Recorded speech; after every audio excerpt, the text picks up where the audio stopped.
Okay. Money in the Bank, Midba. Um, I went into it thinking it was going to be a pretty good show, and I wasn't wrong. It was a pretty good show. Um, but I feel like it wasn't as good as I maybe thought it was going to be. I would have a hard time putting my finger on exactly what it was about it that I found, I don't know, disappointing. Um,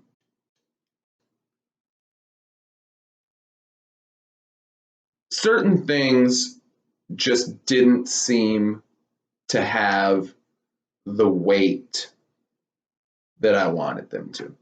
Uh, and that said, maybe that's me. Maybe I wasn't paying attention closely enough. Like I told you, I was a little bit underwhelmed with some of the lead up to it. Uh, so maybe this is a bad pay per view. Maybe this is just a bad time for me as far as wrestling is concerned.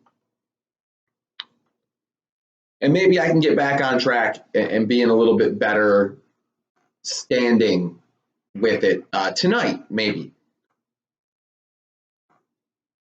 I definitely think that all that, if it is that, it's only because I was kind of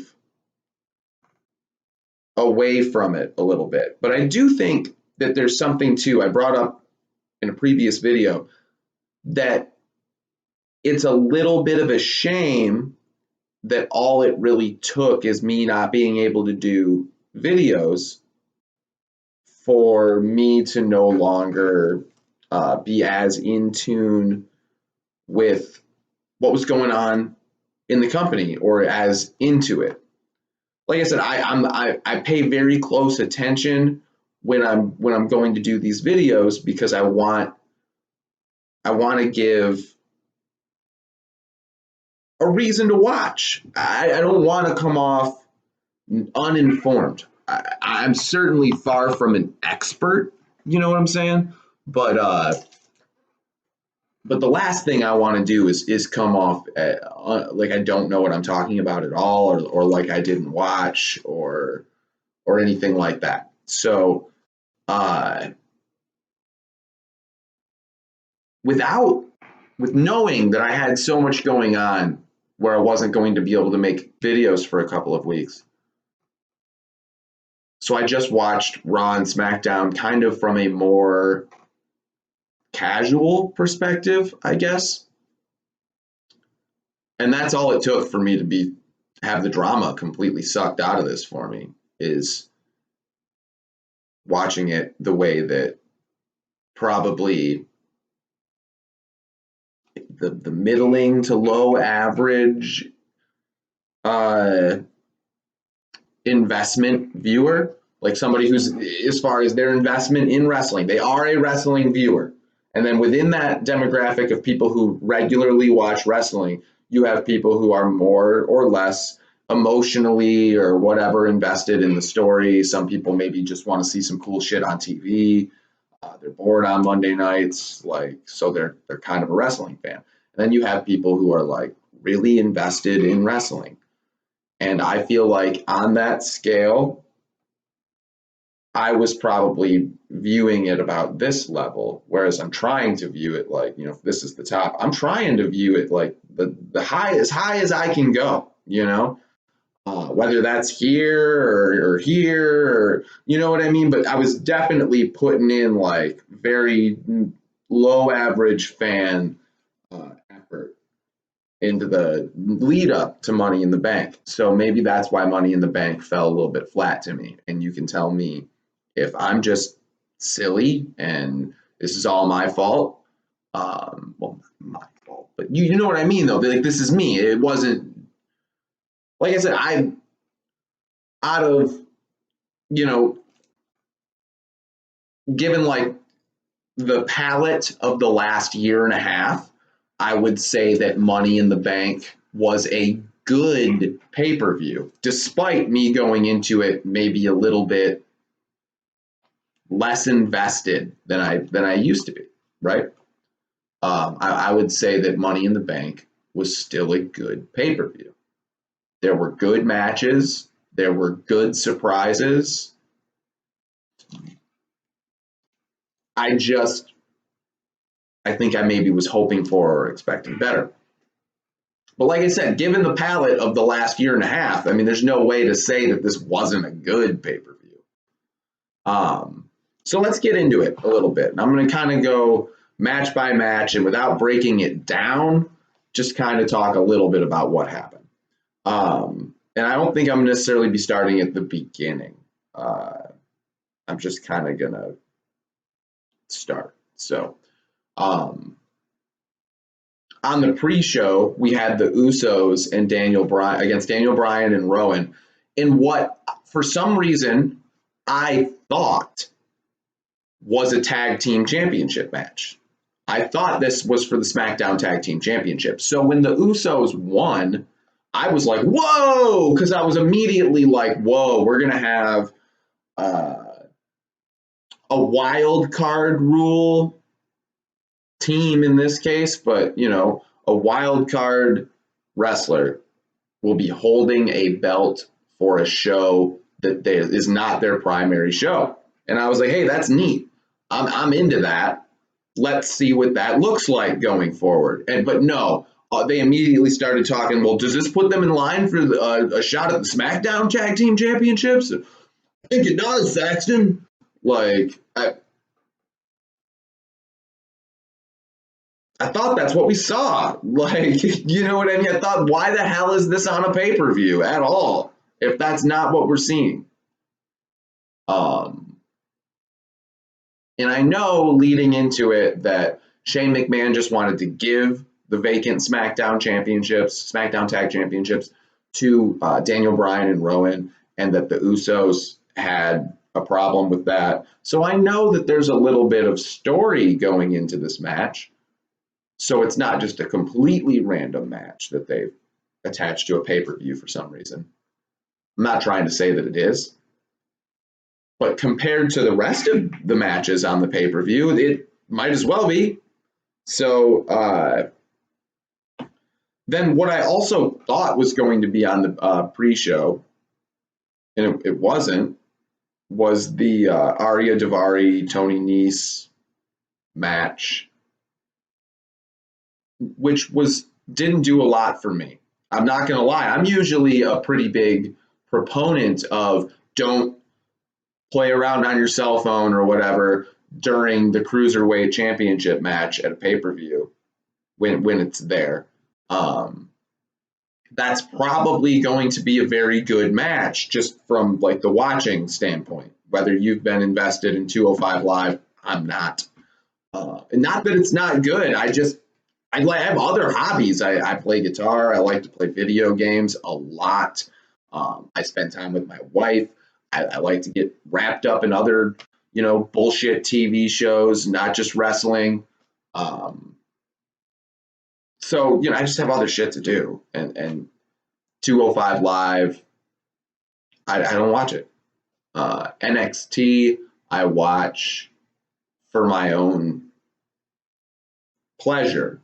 So sometimes that means I haven't watched it for a month and I'm going to watch 2 episodes one day and 2 episodes the next day. They're only an hour long and they're all filmed at once and then broken up into episodes, like I think 3 at a time or something, 3 or 4 at a time. Spoilers are out there. It's not like it's live. It feels a little bit less necessary to watch it Wednesday at 8 p.m. or whatever it is that they air it. It doesn't seem necessary to do. Maybe that makes me a bad fan, but I really enjoy NXT. I'm just not a big 205 Live guy. So anyway, this match was a snoozer for me. I don't really particularly like Tony Nese. I find him kind of boring. In fact, he reminds me a little bit of the brother-in-law from The League. and I can't remember that guy's real name. It's comedic actors and a bunch of things. And I don't have a problem with that guy, and I think he's funny, but it just makes it harder for me to buy into Tony Nese, the fact that he looks like this guy. I think his name is either Ravi or Rashi in the league. But I could be totally wrong about that. That's the name sticking out in my head, though. It doesn't really matter. But that's part of what my problem is with Tony Nese and me accepting him as some sort of like legitimate wrestler, is he reminds me too much of this absurd comedic actor. Elias sneaks up on Roman Reigns at one point in time and hits him over the head with a guitar, and that was pretty cool. I even had like a moment where my wife was out there watching it with me, and I was like, "Oh no, Roman, Elias is behind you with a guitar!" You know, it's a cheesy thing. We all see it coming, and he doesn't. It would have been maybe a little bit more interesting and immediate if what happened instead was Elias just kind of came out of nowhere and we were just as surprised by his presence as Roman was. That might have hit a little harder. And also at one point in time, we get Sami Zayn's talking to Triple H, and I can't remember what he's talking about. But eventually that parlays itself into Braun Strowman attacking Sami Zayn backstage, and kind of like stringing him up, if I remember correctly. It was an ugly scene, and really cementing Braun Strowman as some kind of a monster. But I would prefer if he wasn't attacking a heel when he did this. Sorry, I'm going to cover my mouth and you're not going to be able to hear that. Of course, I do that all the time. I would prefer if he wasn't attacking a heel when he did this. Flat out. Braun Strowman, I know they flirted with a heel turn. He's always kind of been a tweener, or for at least like the last year and a half or so, he's really been a tweener. And they've definitely done things with the heel side of him and him in a heel role. But they never really go all the way with it. And I think they need to. If he's going to do shit like that, it shouldn't be to Sami Zayn. Sami Zayn is not only is he a bad guy, like he's a heel in wrestling, but he's a heel to the fans too. Like he's the object of his ire is us. And so the guy attacking him is kind of going to be seen as a hero. And I don't feel that like Braun Strowman's actions were incredibly heroic. They seem more villainous, and I would like it more. I would like them more. I would like him more if they just rolled with that. That being said, that causes problems later in the night. The first match of the actual show, I'm pretty sure, was the Women's Money in the Bank match, which had some really cool spots, but a bit of an anticlimactic ending for all the things that they did right in this process. It starts good enough. Sonya Deville shows up. Everybody's kind of beat up at this point. Sonya Deville shows up, causes some havoc, and then I can't remember on who. I think it was Ember Moon, maybe, who really looked in position. Yeah, I'm pretty sure it was Ember Moon at the time. Either way, whether it was this point or not, there were points in the match where Ember Moon really seemed positioned to be the one to win. And What happens instead, I believe, is she's interfered with by Sonya Deville. Somebody was. And Sonya Deville then picks up Mandy Rose on her back and starts to carry her up the ladder. And I think she was supposed to be able to carry her a little bit further, but wasn't able to. I wouldn't be able to. I'm a little guy. This is not about that. I'm just saying that I don't think she was quite able to get her up the ladder, so she kind of was like pushing her a little bit at the end. And Mandy's about to get the like briefcase, right? I mean, she's pretty much in position to do it. And then in comes Bayley, and I'm like, yes, because I want Bayley to turn heel. I've been pulling for a Bayley heel turn for months, and I'm sure a lot of you have for even longer. But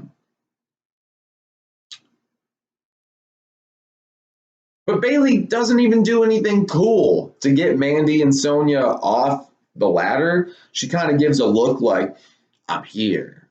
Like, yeah. And then pushes. And that's about it. And I really felt like that situation should have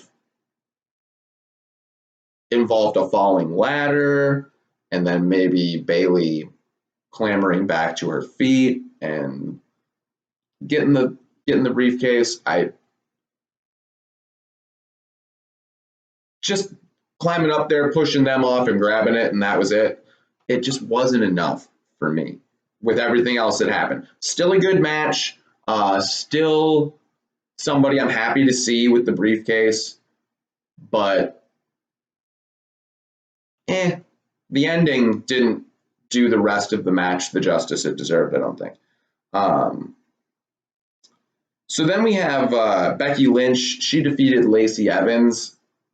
Lacey Evans came out first. If you watched my Money in the Bank preview video, I said what should happen is she should fight Charlotte first. Charlotte should take her the distance. Becky should win, and then Lacey should come right out and have her match and then win. And then maybe somebody should cash in on Lacey afterwards, but I didn't think that that would happen because it's basically what happened last year.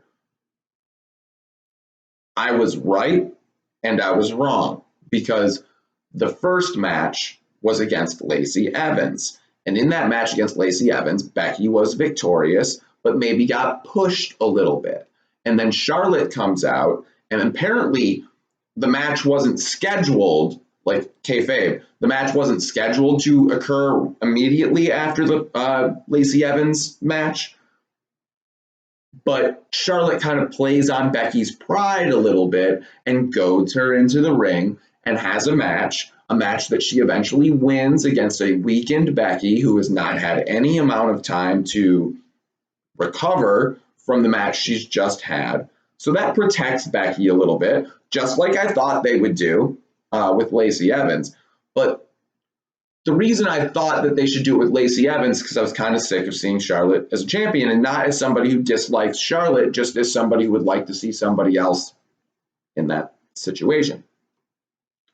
So, right after Charlotte wins, out comes Bayley, because Charlotte, at first, not to cash in, and it's because Charlotte and Lacey are beating on Becky really bad post-match, and Bayley comes out to kind of like protect Becky a little bit.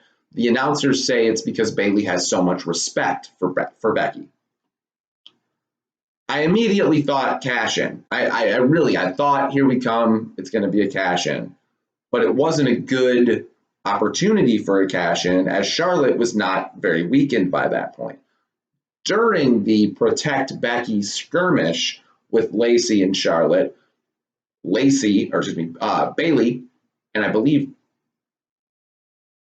was going to say maybe with a little bit of help from Becky, but I'm fuzzy on that, whether Becky got back involved in the events or not.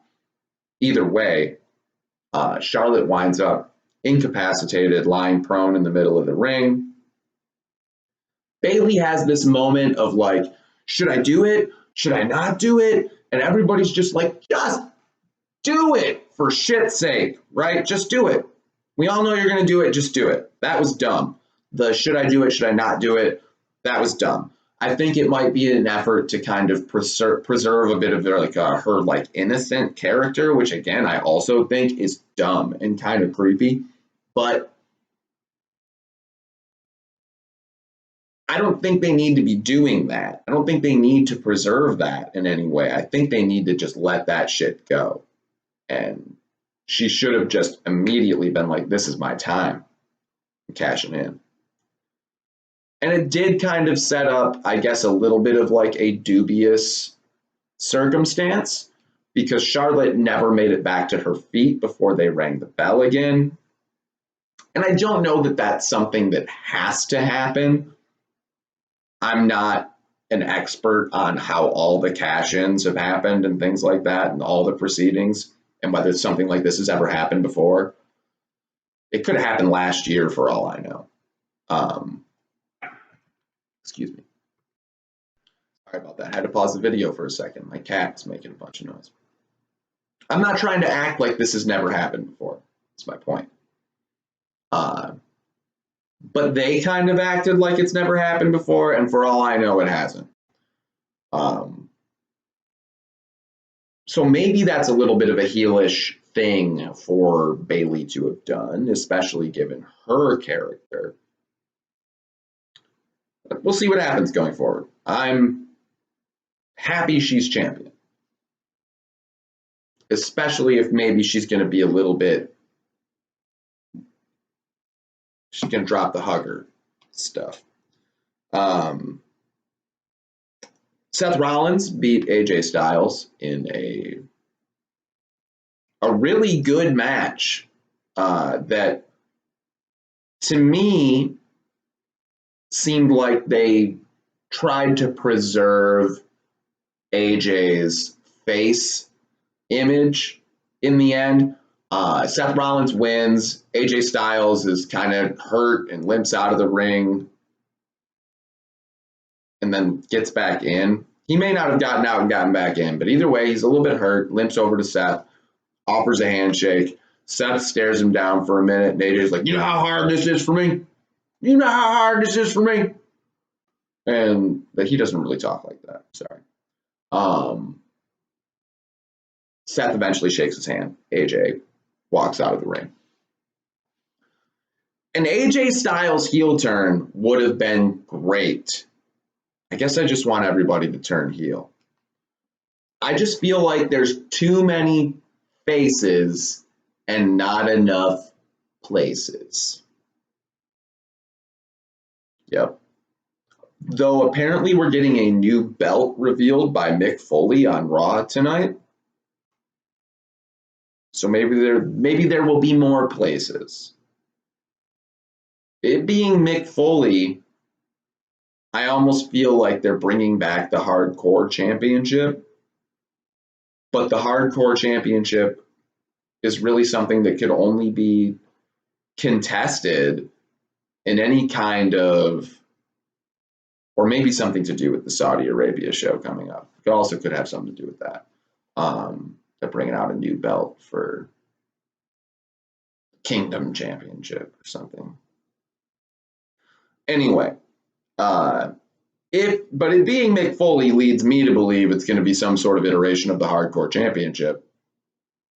And they can only really have hardcore matches on pay-per-views, right? I mean, it's PG on TV, and you're never going to get away with a real, I don't know, maybe I'm talking crazy, but it just seems to me that if it is that, it's going to be something that only really gets contested on pay-per-views, which I guess is fine. I don't know. That's neat, though. I'm excited to see what's going to happen with it.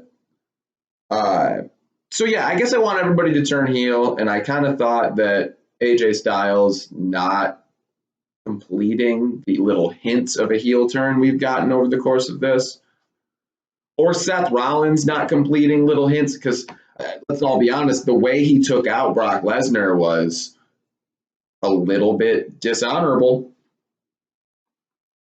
And so I feel like they've maybe been hinting that one of these guys is going to turn, and neither of them did. Um, Kofi Kingston beats Kevin Owens in a very good match where Kofi Kingston kind of had the old school Jamaica pants.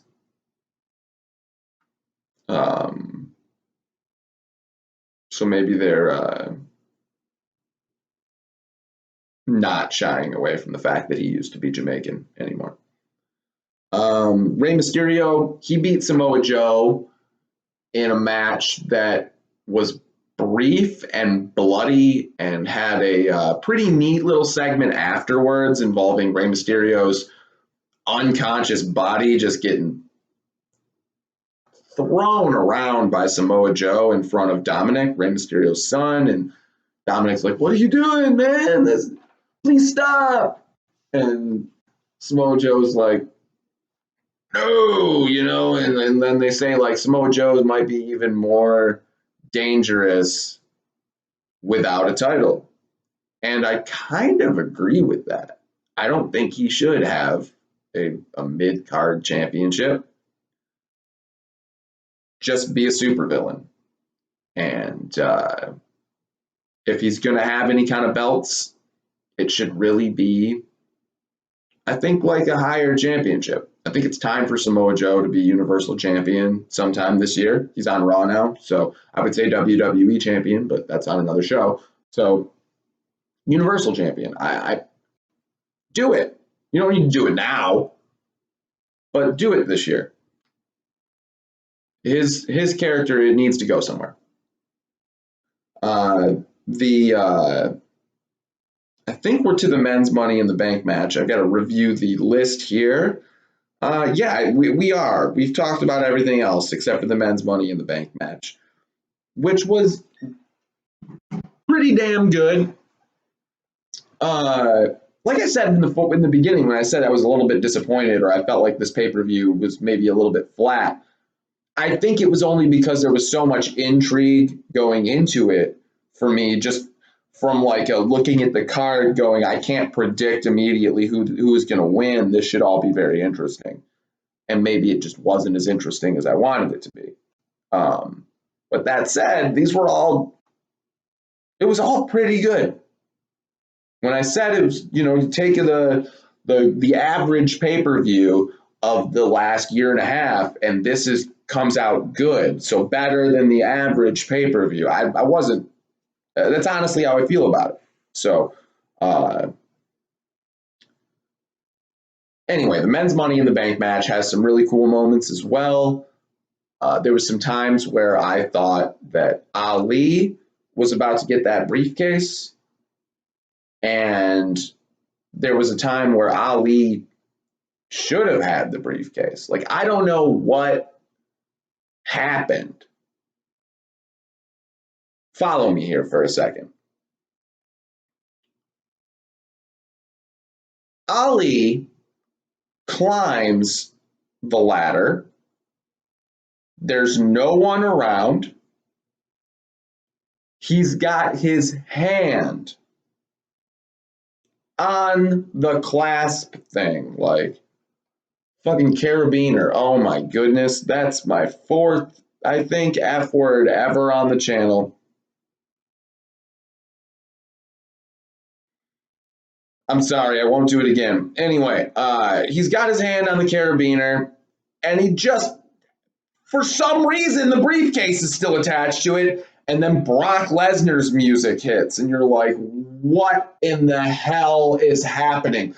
I forgot to mention at the beginning, because of the Sami Zayn, Braun Strowman shenanigans from the beginning of the show, Sami Zayn is not involved in the men's Money in the Bank match anymore, and neither is Braun Strowman, of course, because we all know that in real life he's, I think, hurt and not cleared to be involved in this, or has to take some time away, So we have a 7-man Money in the Bank match, and Brock Lesnar is the 8th man and shows up out of nowhere, but out of nowhere in a way that can only make me think that he was late. Well, somebody was late. I'm not saying it was Brock, but somebody was late or somebody was early. Either Ali got up that ladder too fast or skipped some sort of a segment in the Money in the Bank match, which was a good, I think, 25 minutes long. I don't think it was a particularly short match. But somebody was late or somebody was early. That's what happened. Somebody must have made a mistake because there is no way in perfect health that somebody would just sit there and have that much trouble messing with that carabiner to the point where he had his hand on the clasp when Brock Lesnar's music hit and Brock full on sprinted, if I remember correctly. There might be some sort of way that he was already kind of out there when his music hit, but I don't think so. I'm pretty sure what happened is Brock sprinted out right out the gate. Ali had to stand there and look like he was like when the music hit, like, and not just like take the damn briefcase down and get down. And then even if he comes out here and beats you up, you are still Money in the Bank, man. Like, no, he got so frightened by the music that it gave him enough time with his hand on the carabiner for Brock to run all the way into the ring and screw it up for him and become Mr. Money in the Bank. I might have said Braun by accident a few times. I do that a lot in my like real life when I talk. I'm like, oh, I'll mix up Braun Strowman and Brock Lesnar. I think it's because they're both really huge guys that have names that make them sound like really huge guys, and both happen to start with a Bra. And that's just a recipe for disaster for me. If one of them was a little man, like a really little guy, it might be easier. Either way, Brock Lesnar, Mr. Money in the Bank. I guess he's not going to UFC, guys. I guess that's not happening. I heard something about failing a drug test, a steroid test. So maybe he's back. And maybe we're going to have another reign of him as champion, which would just be fantastic. I don't have a problem with a heel being Money in the Bank, being like Mr. Money in the Bank. Don't have a problem with that. Don't have a problem with that at all. I encourage it. But I would like it to be a heel that shows up on television regularly. Anyway, Money in the Bank was good. It wasn't great, but it was good. And I'm kind of looking forward to seeing this new championship tonight. I paused the video instead of stopping the video. So now this is my actual goodbye. See you later, guys. See you in a couple of days.